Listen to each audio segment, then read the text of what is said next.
И днес на форум на Американската търговска камера, ако не се лъжа, в Шератън, луксозен обяд с много подакващи такива обслужващ персонал на премиера в лицето на шефове на медии, на BTV, на Нова, на Канал 1, шефки на медийни концерни като Гочева и други такива лица и разни бизнесмени, които са също такава килимче на властта. На луксозен обяд в присъствието на новата американска посланичка, премиера Борисов каза няколко бисера, които със сигурност ще влязат отново в хумористичните рубрики, но аз ще се спра на нещо, което той каза с сериозен тон. Става дума за национализма. Премиер-министъра Бойко Борисов се произнася за национализма. Внимание сега тук. Какво казва Борисов? Нека да чуем това видео. Трябва да спазваме правилата. Иначе Европа ще стане жертва на популизма и национализма. Много е лесно да излезеш и да кажеш на хората, ако аз дойда на власт, ще вдигам пенсии, заплати и ще правя работни места. Как? Откъде? В парламента поне 10 пъти до сега съм обяснявал как и откъде могат да дойдат средствата. Ето ви това, което пише на плаката. Ще го изчета дословно. Къде са парите на България? Електроразпределението ни е подарено на трите чужди фирми ЧЕЗ, ЕОН и ЕВН. Годишно губим над 1 милиард евро. Комуникациите ни са подарени на трите чужди фирми МТЛ, Global и Vivatel. Годишно губим над 1 милиард евро. Добивът на злато е подарен на чужди фирми чрез престъпни концесии.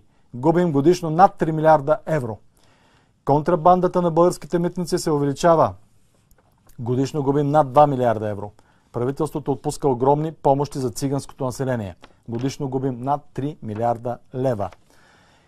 И какво постановява програмата на партия Атака? Планът Сидеров. Минимална пенсия в България 500 лева. Минимална заплата 1000 лева. Сега. Ето как ще стане това. Незабавно разваляне на договорите с ЧЕЗ, ЕОН, ЕВН и връщане на печалбата от над милиард евро годишно в български ръце в полза на цялата нация. Незабавно разваляне на договорите с МТЛ, Global и Vivatel и връщане на печалбата от над 1 милиард евро годишно в български ръце в полза на цялата нация. Незабавно разваляне на концесиите за златодобив и връщане на печалбата от над 3 милиарда евро годишно в български ръце в полза на цялата нация. По данни от последните проучвания в България има залежи на злато за над 700 милиарда лева.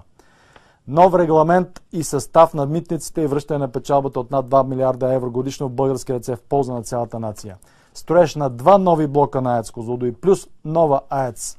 Създаване на държавна банка само за бързо и ефтино кредитиране на малък и среден бизнес. Създаване на кооперативна банка с начално финансиране от държавата специално за селското стопанство. Ликвидиране на безработицата за 6 месеца със специална държавна програма за заетост чрез държавни проекти и поръчки българският работник преди чуждия. Създаване с държавно финансиране на високотехнологичен парк и държавен център за реализация на български изобретения и патенти, които ще носят милиардни печалби. И последно, генерално пренасочване на българската икономика към Китай, Индия, Бразилия, Япония и Русия, което дава стратегическа опора на целия този план. Тези промени са възможни, те са жизнено нужди на България. Можем да ги направим, знаем как. Нужно е само едно. Трябва властта да е в правилните ръце. Това, уважаеми българи, пише на плаката, който ще бъде разлепен във всички български градове до изборите, за да може всеки българин да го прочете с очите си, защото продажните BTV-та и други телевизионни канали няма да го предадат. Те няма да кажат какво искаме да направим. Няма да покажат как можем да го направим, защото това е изпълнимо и то е реално, господин Борисов. А вие се събудете от сън, отворете си очите, ще го прочетете и пред Министерския съвет, ще ви го пратя специално с препоръчено писмо, господин Борисов, за да видите как и откъде. И ако след това продължите да мамите, да демагогствате, мога да ви кажа само едно. Господин Борисов, не ставате за министър-председател, напуснете този пост, отстъпете го на човек и на хора, които могат и знаят как да направят доходите на българите сравними с европейските. Вашите доходи са добри, аз съм убеден. Всички говорят, че вече сте милиардер. Само, че милионите българи живеят в мизерия. За техните доходи следващия мандат и правителство трябва да работят на първо място. Ако продължавате да повтаряте, че няма как и няма откъде, вие показвате, че или сте накадърен, или сте послушен васал на колонизаторите, които ви тупат по рамото, давате им скъпи обяди в Шератън и правите поклони пред тях.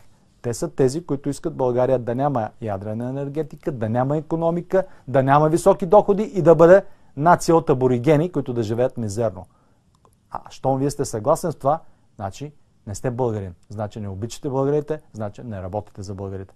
Така че престанете с демагогиите, че няма откъде. Показах ви откъде и ще ви го показвам пак всеки ден и всеки час.